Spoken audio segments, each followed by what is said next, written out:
welcome to Pandasan Pagkabayan. Hello! Kasama ko ngayon ang aking partner. Hi! Hindi ko pa banggitin pangalan niya. So for today's episode, this is our first vlog. For today, we're making banana loaf cake.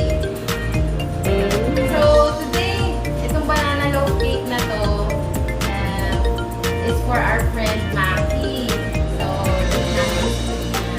right? So, now, kailangan ipaghalo muna natin ang mga dry ingredients.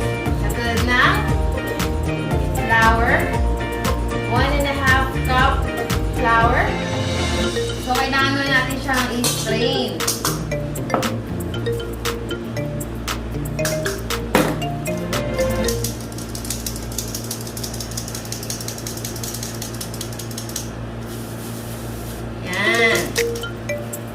Kailangan natin siyang i-strain.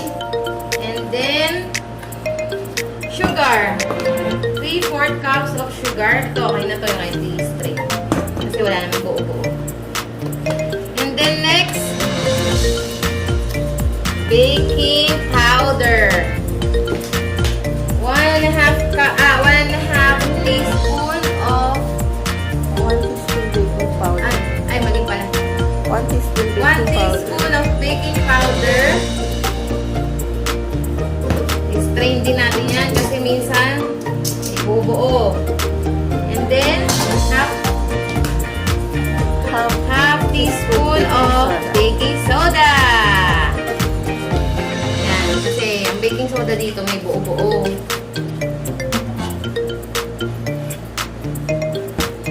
Half Teaspoon. Ayan. Strain din natin. Ano, may mga buo-buo.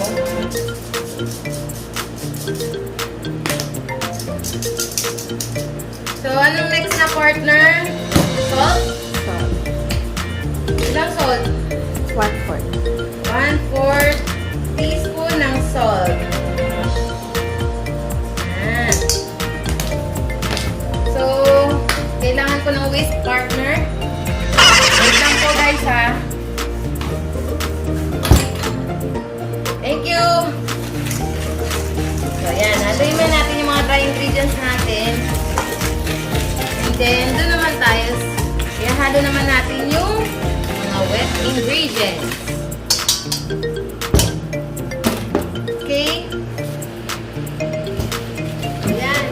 Wet ingredients naman tayo. Ihalo natin ang 2 eggs.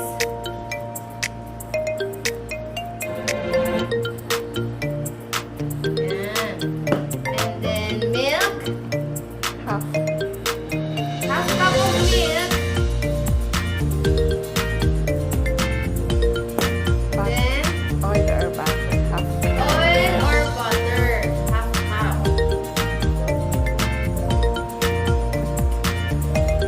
So, i-mix natin yan. And then vanilla extract. Then,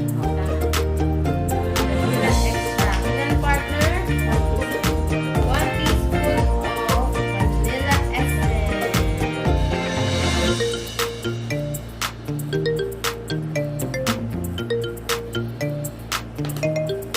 So, mix na natin yan. Sabi nila, huwag daw masyado i-mix. Kaya hindi masyadong maging matigas yung banana cake. Medyo lumpy lang dapat siya. Huwag i-overmix.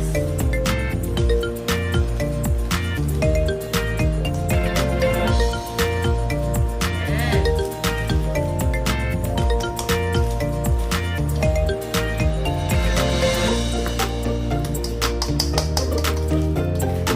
Next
pa namin ng oil. Ayan.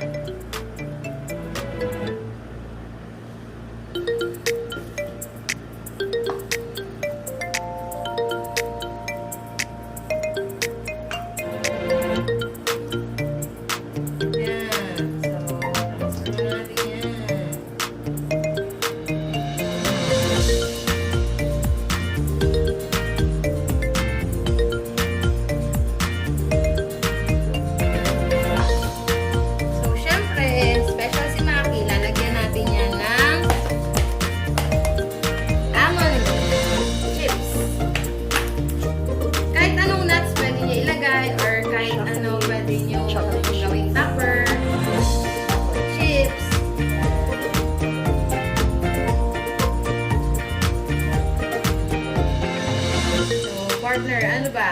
Okay na ba to? Dagdagan mo. Okay.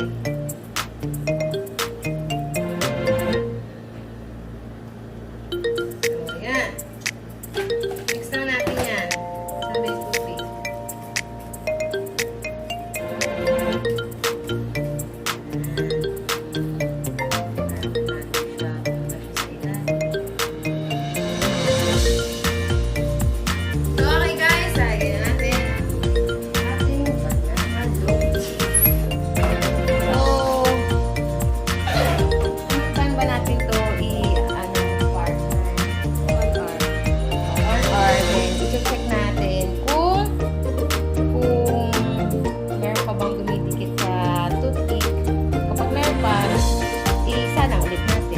Okay guys. Good luck. Bye-bye. Okay guys, thank you very much. Ito ang Panlasang Totoo ni Kabayan. Thank you for watching. Thank you. Bye.